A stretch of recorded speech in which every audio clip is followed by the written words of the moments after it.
Santa Missa. Imposição do palio e entrega do anel do pescador. Para o início do ministério petrino. Do Bispo de Roma. Homilia do Papa Francisco. Praça de São Pedro. Terça-feira, 19 de março de 2013. Solenidade de São José. Queridos irmãos e irmãs, agradeço ao Senhor por poder celebrar esta Santa Missa de início do ministério petrino na solenidade de São José, esposo da Virgem Maria e patrono da Igreja Universal. É uma coincidência densa de significado e é também o onomástico do meu venerado predecessor. Acompanhamo-lo com a oração, cheia de estima e gratidão. Saúdo, com afecto, os irmãos cardeais e bispos, os sacerdotes, os diáconos, os religiosos e as religiosas e todos os fiéis leigos. Agradeço, pela sua presença, aos representantes das outras igrejas e comunidades eclesiais, bem como aos representantes da comunidade judaica e de outras comunidades religiosas. Dirijo a minha cordial saudação aos chefes de Estado e de governo, às delegações oficiais de tantos países do mundo e ao corpo diplomático. Ouvimos ler, no Evangelho, que José fez como lhe ordenou o anjo do Senhor e recebeu sua esposa.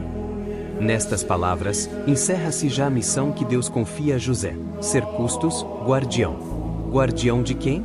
De Maria e de Jesus, mas é uma guarda que depois se alarga à Igreja, como sublinhou o beato João Paulo II. São José, assim como cuidou com amor de Maria e se dedicou com empenho jubiloso à educação de Jesus Cristo, assim também guarda e protege o seu corpo místico, a Igreja, da qual a Virgem Santíssima é figura e modelo. Como realiza José esta guarda? Com discrição, com humildade, no silêncio, mas com uma presença constante e uma fidelidade total, mesmo quando não consegue entender. Desde o casamento com Maria até ao episódio de Jesus, aos 12 anos, no Templo de Jerusalém, acompanha com solicitude e amor cada momento. Permanece ao lado de Maria, sua esposa, tanto nos momentos serenos como nos momentos difíceis da vida, na ida a Belém para o recenseamento e nas horas ansiosas e felizes do parto, no momento dramático da fuga para o Egito e na busca preocupada do filho no templo, e depois na vida cotidiana da casa de Nazaré, na carpintaria onde ensinou o ofício a Jesus. Como vive José a sua vocação de guardião de Maria, de Jesus, da Igreja? Numa constante atenção a Deus, aberto aos seus sinais, disponível mais ao projeto dele que ao seu. E isto mesmo é o que Deus pede a David, como ouvimos na primeira leitura. Deus não deseja uma casa construída pelo homem, mas quer a fidelidade à sua palavra, ao seu desígnio, e é o próprio Deus que constrói a casa, mas de pedras vivas marcadas pelo seu espírito. E José é guardião, porque sabe ouvir a Deus, deixa-se guiar pela sua vontade, por isso mesmo, se mostra ainda mais sensível com as pessoas que lhe estão confiadas, sabe ler com realismo os acontecimentos, está atento àquilo que o rodeia, e toma as decisões mais sensatas. Nele, queridos amigos, vemos como se responde à vocação de Deus, com disponibilidade e prontidão, mas vemos também qual é o centro da vocação cristã, Cristo. Guardemos Cristo na nossa vida, para guardar os outros, para guardar a criação. Entretanto, a vocação de guardião não diz respeito apenas a nós, cristãos, mas tem uma dimensão antecedente, que é simplesmente humana e diz respeito a todos. É a de guardar a criação inteira, a beleza da criação, como se diz no livro de Gênesis e nos mostrou São Francisco de Assis. É ter respeito por toda a criatura de Deus e pelo ambiente onde vivemos. É guardar as pessoas, cuidar carinhosamente de todas elas e cada uma, especialmente das crianças, dos idosos, daqueles que são mais frágeis e que muitas vezes estão na periferia do nosso coração. É cuidar uns dos outros na família.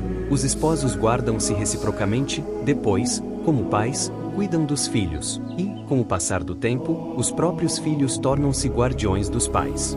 É viver com sinceridade as amizades, que são um mútuo guardar-se na intimidade, no respeito e no bem. Fundamentalmente tudo está confiado à guarda do homem, e é uma responsabilidade que nos diz respeito a todos. Sede guardiões dos dons de Deus. E quando o homem falha nesta responsabilidade, quando não cuidamos da criação e dos irmãos, então encontra lugar a destruição e o coração fica ressequido. Infelizmente, em cada época da história, existem Herodes que tramam desígnios de morte, destroem e deturpam o rosto do homem e da mulher. Queria pedir, por favor, a quantos ocupam cargos de responsabilidade em âmbito econômico, político ou social, a todos os homens e mulheres de boa vontade, sejamos guardiões da criação, do desígnio de Deus inscrito na natureza, guardiões do outro, do ambiente. Não deixemos que sinais de destruição e morte acompanhem o caminho deste nosso mundo. Mas, para guardar, devemos também cuidar de nós mesmos.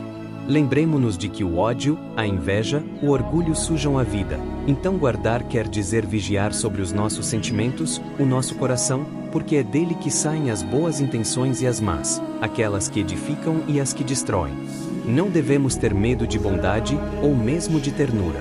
A propósito, deixai-me acrescentar mais uma observação. Cuidar, guardar requer bondade, requer ser praticado com ternura. Nos Evangelhos, São José aparece como um homem forte, corajoso, trabalhador, mas, no seu íntimo, sobressai uma grande ternura, que não é a virtude dos fracos, antes pelo contrário denota fortaleza de ânimo e capacidade de solicitude, de compaixão, de verdadeira abertura ao outro, de amor. Não devemos ter medo da bondade, da ternura. Hoje, juntamente com a festa de São José, celebramos o início do ministério do novo bispo de Roma, sucessor de Pedro, que inclui também um poder. É certo que Jesus Cristo deu um poder a Pedro, mas de que poder se trata? A tríplice pergunta de Jesus a Pedro sobre o amor. Seguisse o tríplice convite: apacenta os meus cordeiros, apacenta as minhas ovelhas. Não esqueçamos jamais que o verdadeiro poder é o serviço, e que o próprio Papa, para exercer o poder, deve entrar sempre mais naquele serviço que tem o seu vértice luminoso na cruz. Deve olhar para o serviço humilde, concreto, rico de fé, de São José, como ele, abrir os braços para guardar todo o povo de Deus e acolher, com afeto e ternura, a humanidade inteira. Especialmente os mais pobres, os mais fracos, os mais pequeninos, aqueles que Mateus descreve no juízo final sobre a caridade. Quem tem fome, sede, é estrangeiro, está nu, doente, na prisão. Apenas aqueles que servem com amor capaz de proteger.